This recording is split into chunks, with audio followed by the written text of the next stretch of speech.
Hai sahabat diskusi, bertemu lagi dengan saya Dipta. Kita akan membahas tentang komunikasi pemasaran. Komunikasi adalah suatu penyampaian informasi, gagasan, emosi, pengetahuan, serta maksud dan tujuan dari pengirim pesan kepada penerima pesan melalui suatu media atau saluran tertentu.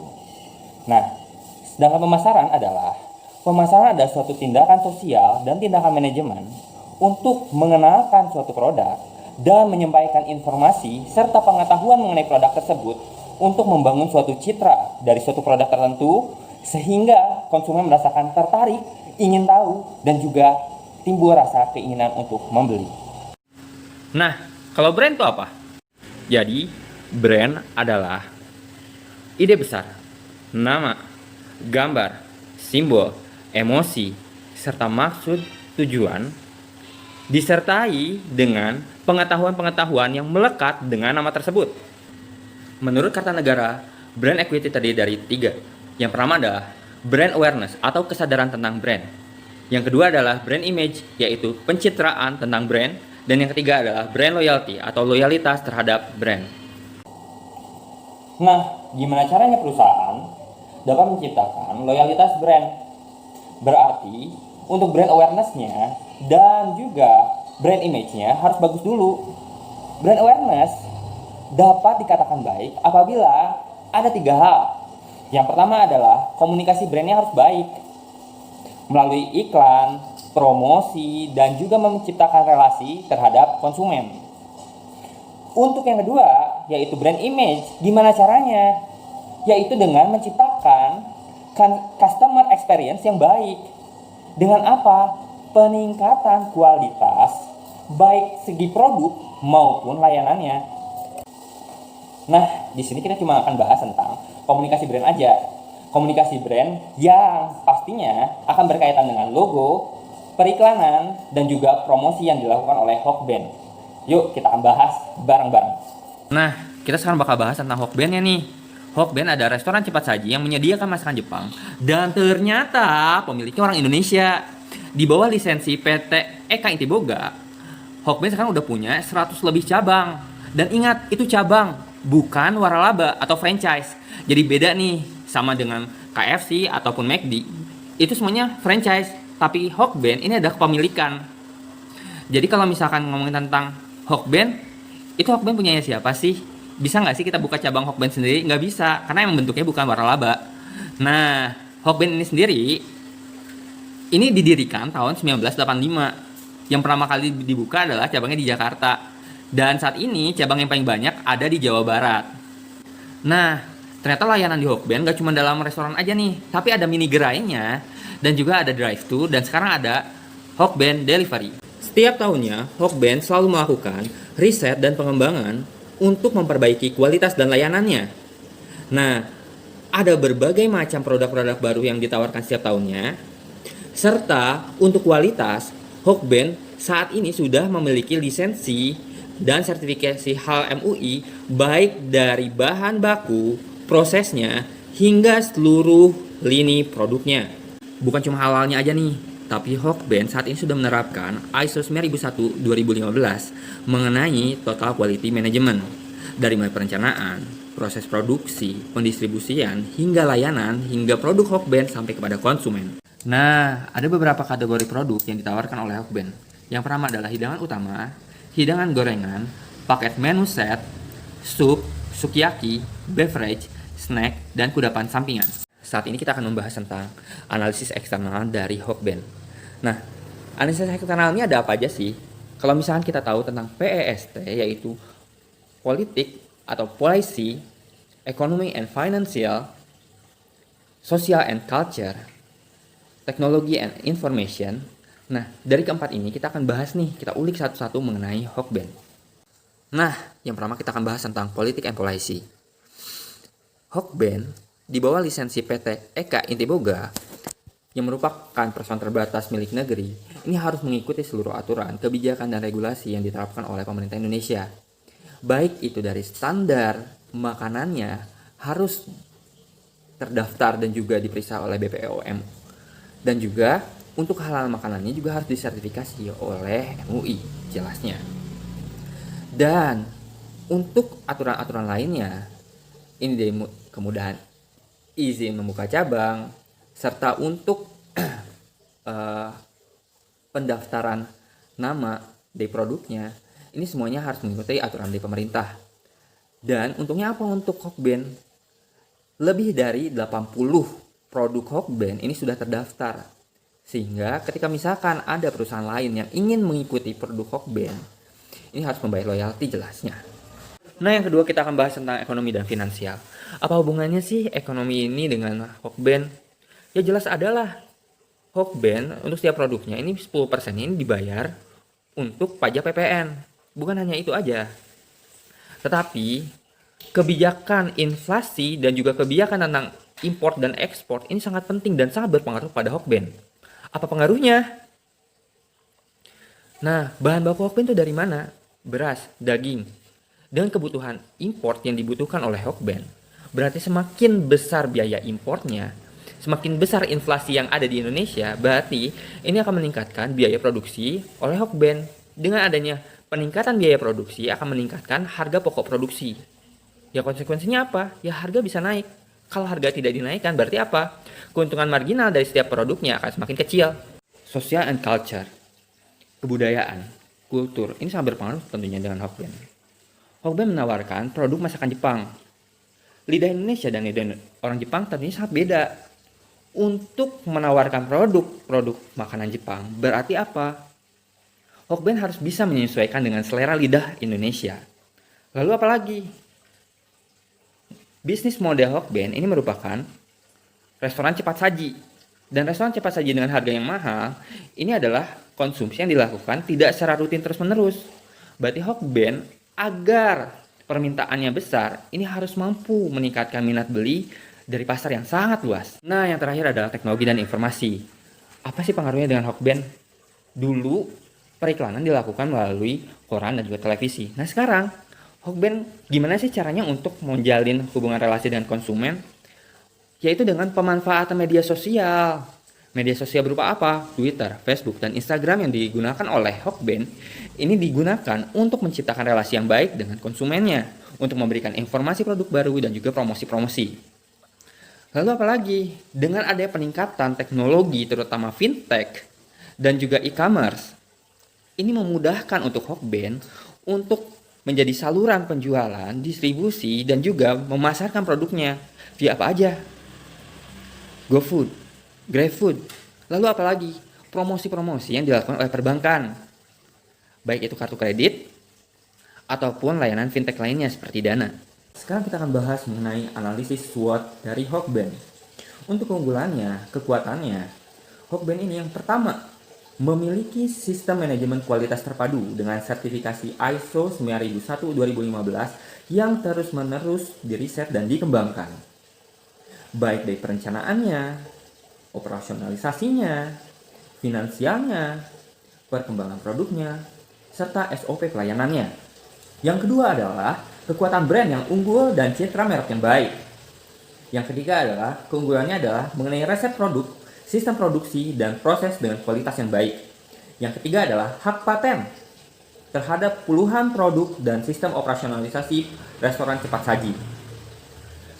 Yang kelima adalah SOP pelayanan terpadu yang terus-menerus dikembangkan, serta sistem penjaminan halal, baik dari bahan baku, prosesnya, hingga produk akhir yang sampai di konsumen. Lalu ada keunggulan dalam riset dan pengembangan produk dan promosi yang terus-menerus. Dan yang terakhir adalah penjaminan gizi dan batas kalori yang disesuaikan dengan diet berat badan masyarakat Indonesia untuk satu porsinya. Yang kedua yang akan kita bahas adalah tentang weakness atau kelemahan dari Hokben. Yang pertama adalah kesulitan untuk memadukan khas rasa masakan Jepang dengan lidah Indonesia. Inilah yang membuat Hokben harus terus-menerus melakukan riset serta evaluasi penjualan produk agar dapat menyesuaikan dengan lidah orang Indonesia.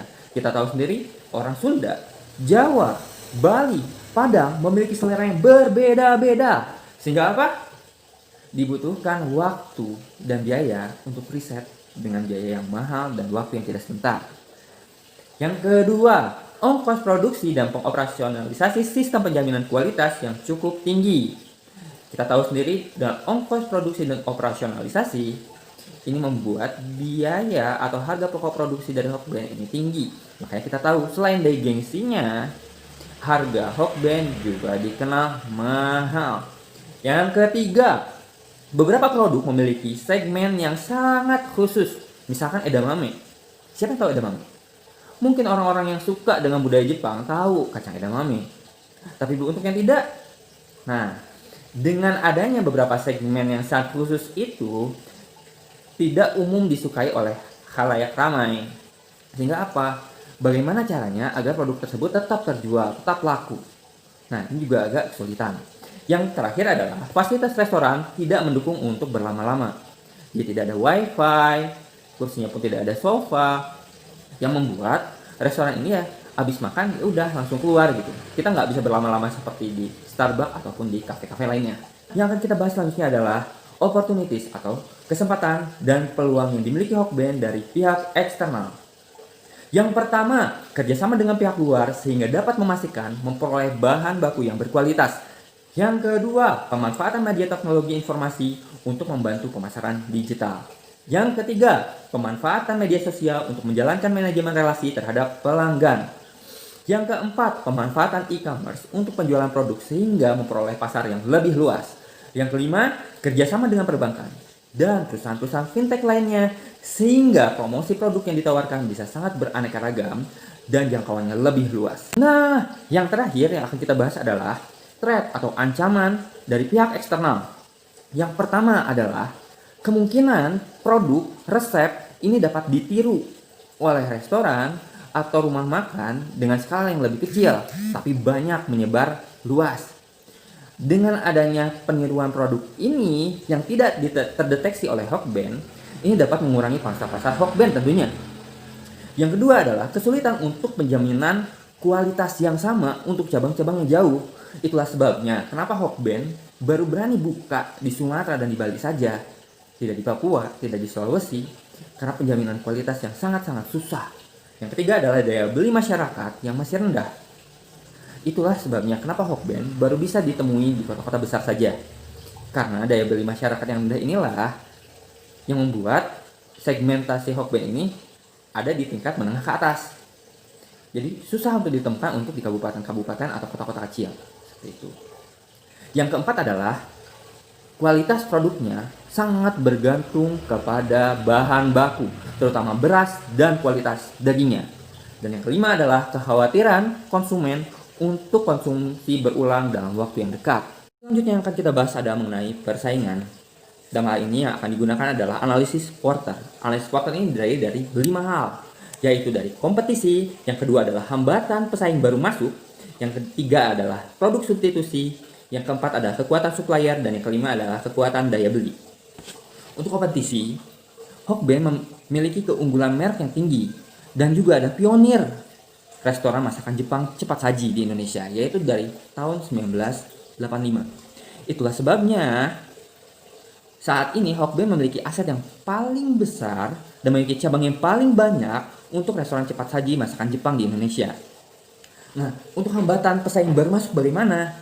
Untuk di segmen yang sama dengan Hokben, yaitu untuk menengah ke atas, tentunya ini jadi hambatan yang sangat besar untuk pesaing baru masuk. Kenapa? Karena untuk menyaingi Hokben baik dari segi kualitas rasa dan kualitas layanan, ini pastinya membutuhkan biaya yang sangat-sangat besar untuk modalnya. Dan untuk perusahaan luar negeri bagaimana?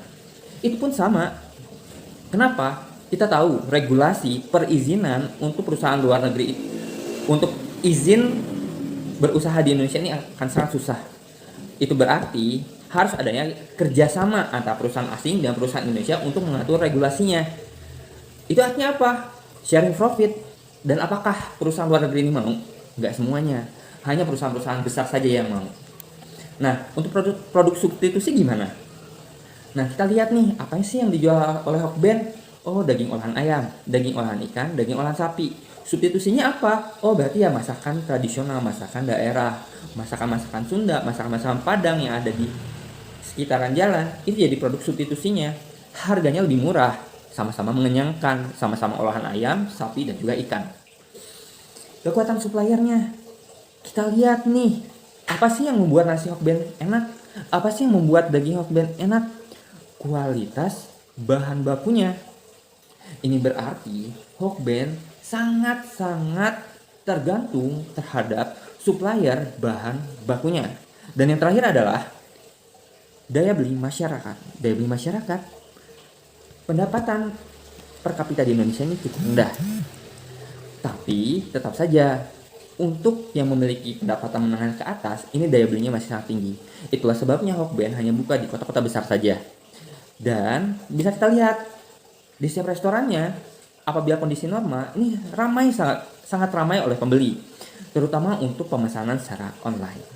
Berarti daya beli masyarakat tinggi. Sekarang kita bahas mengenai segmentasi Hokben.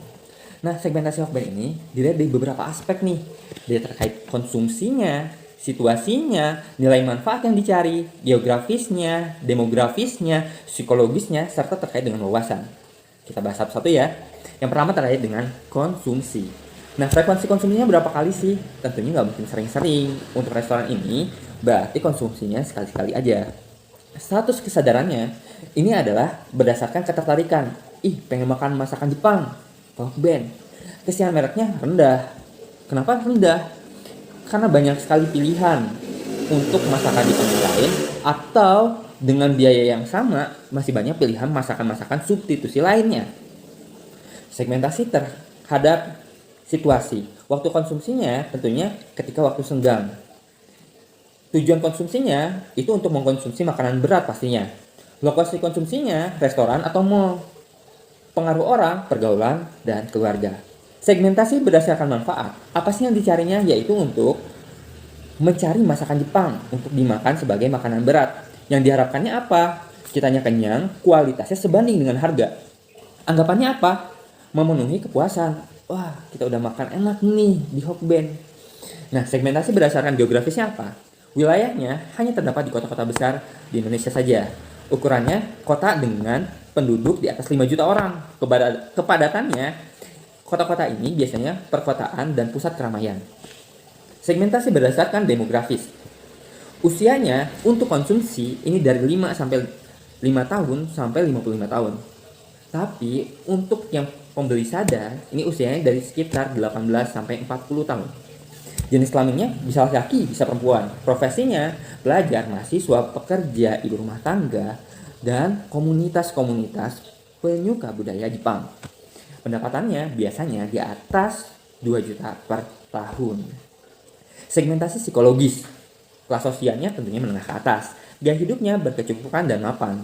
Kepribadiannya senang berkumpul. Dan lokasi perkumpulannya tentu saja di pusat keramaian atau pusat perbelanjaan. Segmentasi berdasarkan wawasan. Ya, tentunya orang yang beli di Hokben ini mengetahui jenis masakan Jepang, ketertarikan untuk mencicipi dan mengkonsumsi ulang. Sekarang kita akan membahas mengenai targeting Hokben. Yang namanya targeting suatu produk tentunya sangat berkaitan erat dengan visi dan misi perusahaan. Berarti kita harus bahas satu-satu tentang visi dan misi perusahaan. Yuk kita bahas. Visinya apa sih Hokben? Yaitu untuk membawa kebaikan dan memelihara kehidupan masyarakat dengan menciptakan dan menyediakan makanan yang berintegritas. Artinya apa? Hokben berkomitmen menciptakan serta menyediakan produk dengan kualitas yang terbaik sampai ke tangan masyarakat. Misinya apa? Yang pertama, kami menempatkan kualitas dan layanan terbaik sebagai prioritas utama dalam menyediakan makanan yang berintegritas kepada pelanggan.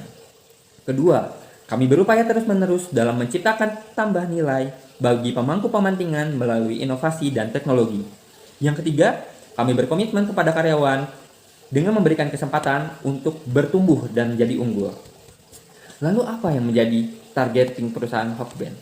Yaitu untuk menjadi market leader restoran cepat saji Jepang yang terbesar, tersebar dengan kualitas produk dan layanan terbaik di Indonesia tentunya. Nah, sekarang kita akan membahas mengenai positioning Hokben. Nih, ada 6 hal yang akan kita bahas. Yaitu yang pertama adalah target audience. Yang kedua adalah positioning. Yang ketiga adalah insight. Yang keempat adalah slogan. Yang kelima adalah tagline. Yang keenam adalah ide besar atau big idea. Target audiensnya yaitu adalah penggemar masakan Jepang, pengunjung mall, serta pengguna media sosial.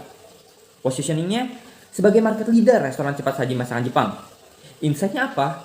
Restoran masakan Jepang cepat saji berkualitas untuk dijadikan makanan berat dan bisa sebagai tempat berkumpul bersama kolega dan keluarga. Slogannya apa? Ada perubahan. Yang dulu ada aja alasan ke Hoka Bento. Nah, itu sekarang udah dirubah. Pada tahun 2011 ketika melalui proses rebranding, slogan saat ini adalah Bento Made Better, atau Bento memberikan kebaikan yang lebih baik. Tagline-nya apa? Share to love, love to share. Ini untuk program CSR-nya yang memberikan fokus perhatian kepada pendidikan serta kesejahteraan karyawan, customer, dan juga vendor. The big idea dari positioning Hokben adalah Hokben menciptakan suasana yang nyaman, memperbaiki semangat, menebarkan cinta dan kepedulian dari setiap produknya untuk seluruh customer Hokben. Sekarang kita akan membahas mengenai analisis logo Hokben. Kalau misalnya kita mengetahui logo Hokben itu terdiri dari dua anak. Dua anak ini ada anak laki-laki dan anak perempuan yang berambut pendek. Anak laki-laki memiliki topi dengan inisial nama T, dan yang perempuan memiliki inisial H. Siapa sih anak laki-laki tersebut dan siapa anak perempuannya? Anak laki-lakinya bernama Taro, yang perempuan bernama Hanako. Keduanya adalah maskot dari produk Hokben. Kenapa penggambarannya adalah dua anak yang ceria? Kita tahu yang namanya Hokben ini dulunya bernama Hoka Bento. Hoka artinya hangat, bento artinya bekal. Bekal yang biasanya disiapkan orang tua untuk menyenangkan anaknya. Dan seperti itulah brand yang diwujudkan oleh Hokben, yaitu adalah untuk memberikan masakan yang hangat untuk menciptakan rasa gembira, rasa hangat dari anak laki-laki maupun anak perempuan yang makan di Hokben. Selanjutnya saya akan membahas mengenai arti warna kuning keemasan pada logo Hokben. Warna kuning keemasan ini menunjukkan semangat, namun disertai dengan ketenangan dan kenyamanan. Hokben memiliki harapan ingin mewujudkan rasa nyaman, tenang ketika pengunjung datang ke Hokben. Hokben memiliki 5 community pattern yang masing-masing memiliki arti. Yang pertama ada parent and kid, ini menunjukkan bahwa Hokben cocok sebagai restoran keluarga yang cocok untuk orang tua dan juga anaknya. Yang kedua, welcoming hello, ini menunjukkan Hokben memiliki prinsip dan integritas terhadap layanan yang terbaik untuk pelanggannya. Friendship, ini menunjukkan bahwa Hokben senantiasa menjaga keakraban, menjaga relasi dengan pelanggannya. Yang keempat adalah respect, ini menunjukkan budaya Jepang, yaitu untuk menunjukkan rasa hormat, terima kasih, maaf, dan juga sambutan kepada pelanggannya. Dan yang terakhir adalah pride atau rasa bangga, kebanggaan Hokben untuk menyajikan yang terbaik untuk pelanggannya, dan juga kebanggaan dari pelanggan setelah makan produk dari Hokben. Sekarang saya akan membahas mengenai bauran pemasaran. Bauran pemasaran yang pertama yang akan saya bahas adalah mengenai produk. Hokben menawarkan berbagai kategori produk. Yang pertama adalah hidangan utama, hidangan furai, menu set, yang di dalamnya terdapat juga Kizu Bento, yaitu menu set untuk anak, sup, sukiyaki, beverage, snack. Dan untuk kisaran harganya atau price, ini mulai dari Rp9.000 sampai Rp180.000.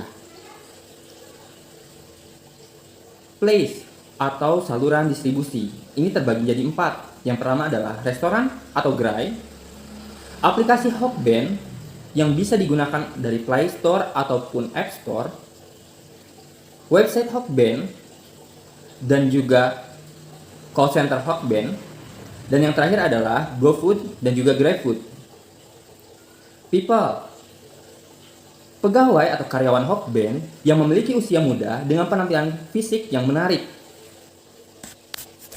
Prosesnya apa aja?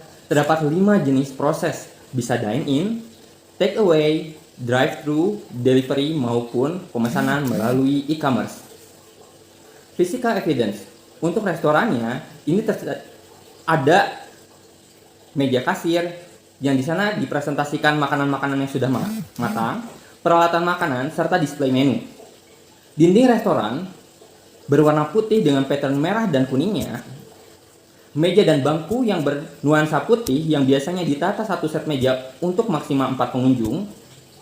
Dan biasanya setiap restoran penempatannya berada di pinggir atau ujung mall, sehingga memungkinkan restoran memiliki 2 sampai 3 pintu masuk, akses masuk, baik dari dalam gedung maupun dari luar gedung. Nah, untuk gerai atau stand yang biasanya ada di supermarket atau minimarket, ini terdiri dari stand makanan dan display menu yang tersedia di gerai, serta tempat menghangatkan makanan. Dan untuk e-commerce, physical evidence-nya, poster cover, poster promosi, serta tampilan menu berupa foto-foto hidangan, disertai nama dan penjelasan produk. Dan untuk promosinya ada promosi utama dan ada promosi pendukung. Promosi utamanya ada Facebook Ad, pemanfaatan media sosial seperti Facebook, Instagram, dan Twitter. Dan promosi pendukungnya menggunakan baligo, poster, flyer, brosur, banner, dan lain-lain. Sekarang saya akan membahas mengenai strategi komunikasi pemasaran yang dilakukan oleh Hokben. Yang pertama adalah pemilihan media utama komunikasi pemasaran. Hokben memilih 4 saluran media komunikasi pemasaran. Yang pertama adalah sosial media, yang kedua adalah menggunakan website resmi, yang ketiga adalah melalui marketplace e-commerce, dan yang keempat adalah aplikasi Hokben.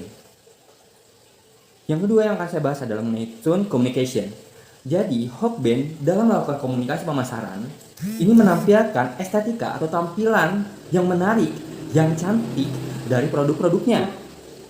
Yang ketiga adalah manner communication atau tata cara berkomunikasinya. Hokben mempresentasikan sajian produk makanannya, masakannya yang telah tersaji dengan rapi, yang telah ditata sehingga membuat orang lain tertarik untuk mencicipi atau mencoba masakan tersebut. Tujuan medianya apa? Tujuan medianya adalah memancing rasa penasaran, memancing keinginan, menimbulkan hasrat untuk membeli. Sasaran medianya dari kelompok pelajar, pekerja, pengunjung mall, pengunjung pusat perbelanjaan, pengguna jalan raya, dan juga tentunya yang paling utama adalah pengguna media sosial. Periode iklan, nah kita tahu sendiri, Hokben sudah berhenti melakukan periklanan melalui televisi. Di YouTube tidak, jarang sekali mengupload video-video yang terbaru, hanya untuk menampilkan company profile saja. Lalu, promosi produknya kapan? Melalui apa? Di mana? Periodenya kapan? Setiap hari, hampir setiap hari, Hokben memposting postingan baru mengenai produk dan juga promosi dan juga upaya untuk melakukan relasi kepada pelanggan Hokben. Pertimbangan medianya kenapa sih harus sosial media? Kenapa nggak televisi aja? Media yang dengan intensitas tinggi dilihat oleh target audiensnya ya media sosial, marketplace, dan juga website vendor. Vendor apa? Vendor yang melakukan kerjasama dengan Hokben tentunya. Banner, flyer, brosur itu juga digunakan. Untuk apa? Untuk di lokasi restorannya saja. Logo dan icon, sepasang anak kecil, laki-laki perempuan yang bernama Tora dan Hanako. Nah, keduanya digambarkan seperti tokoh manga Jepang, anak kecil yang ceria. Ini menunjukkan kehangatan yang ingin diwujudkan oleh Hokben. Lalu melalui video komersial ada, tapi terakhir tahun 2013. Hokben menggambarkan bahwa layanan yang diberikan oleh Hokben ini adalah layanan yang hangat, yang memberikan rasa nyaman kepada para pelanggannya. Iklan media cetak tentu jelas ada, itu untuk mengenalkan produk baru dan juga untuk memberitahukan promosi-promosi yang terkini. Selanjutnya adalah iklan di media digital. Terdapat 4 jenis. Yang pertama adalah postingan di sosial medianya. Yang kedua adalah berupa video yang diunggah di media streaming. Yang ketiga adalah berupa poster yang diunggah di e-commerce seperti GoFood dan juga GrabFood. Dan yang keempat, poster promosi yang diunggah di website dan aplikasi perusahaan mitra seperti perusahaan finansial teknologi berupa bank ataupun aplikasi keuangan digital. Komunikasi brand yang dilakukan oleh Hokben di restorannya apa saja?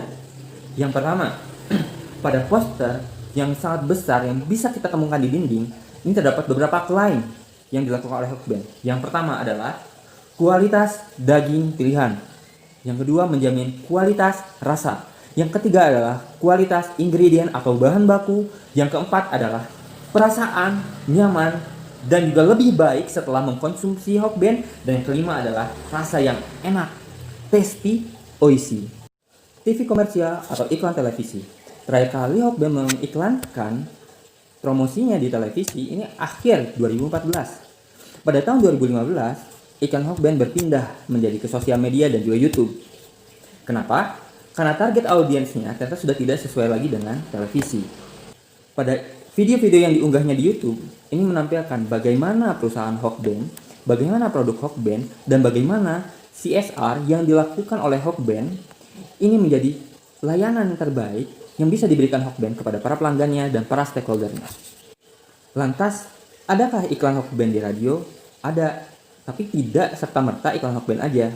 Tetapi melalui event-event yang di dalamnya Hokben ikut bekerja sama sebagai sponsor. Baru iklan di radio ini ada. Lalu ada iklan melalui koran, iklan melalui majalah, tetap ada? Ya, tetap ada.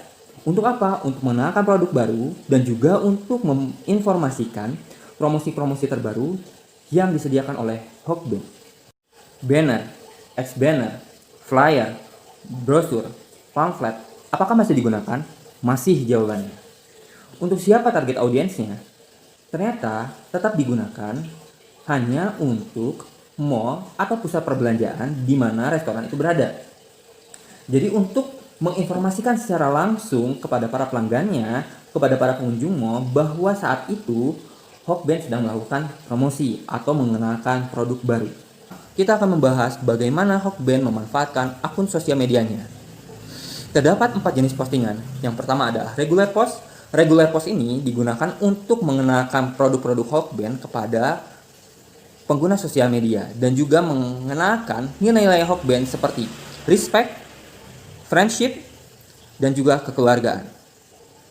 Yang kedua adalah postingan berupa creative ad. Ini merupakan postingan-postingan kreatif yang lucu yang membuat orang lain tertarik untuk melihat-lihat apa saja postingan yang ada di akun sosial medianya. Yang ketiga adalah upaya untuk membangun customer relationship.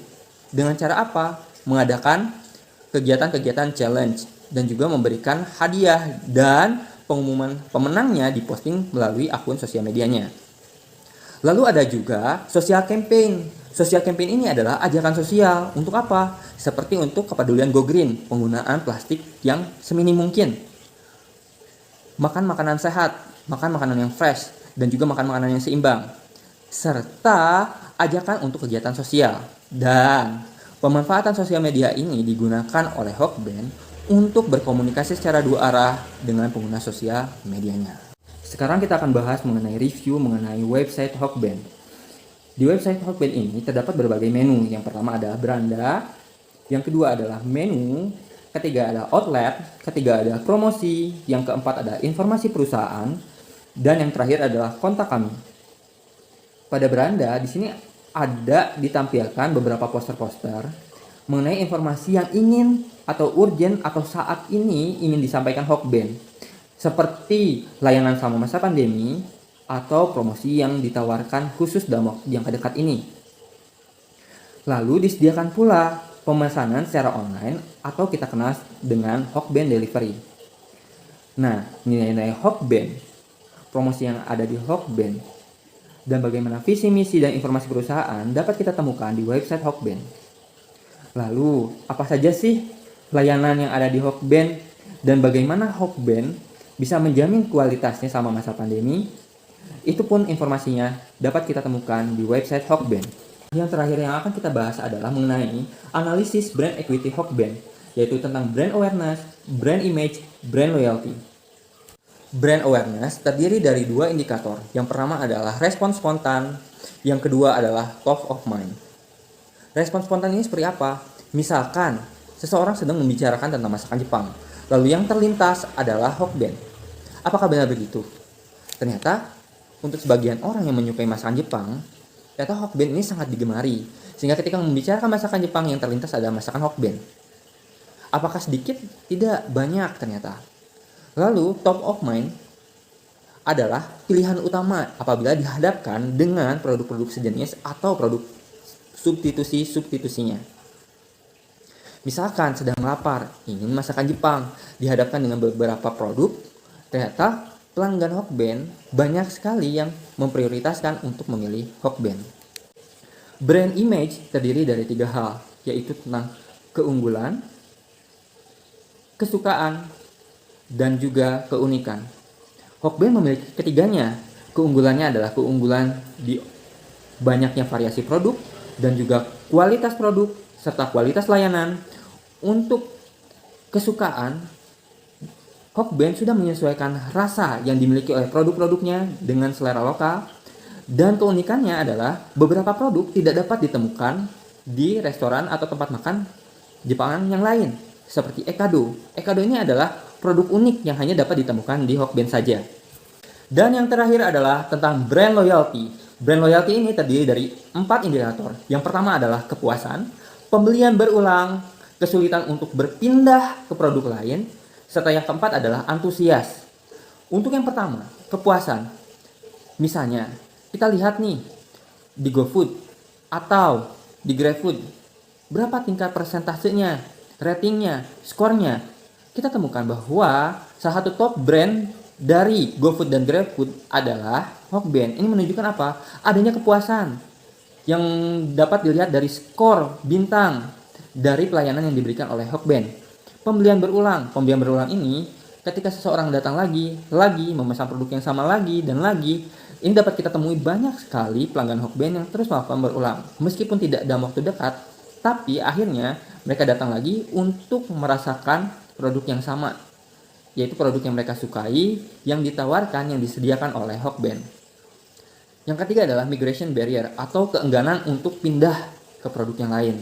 Ternyata banyak nih orang yang udah suka sama Hokben tidak mau untuk mencoba atau enggan untuk memesan produk yang sama dari restoran lainnya. Dan yang terakhir adalah antusias. Antusias ini dapat kita lihat nih.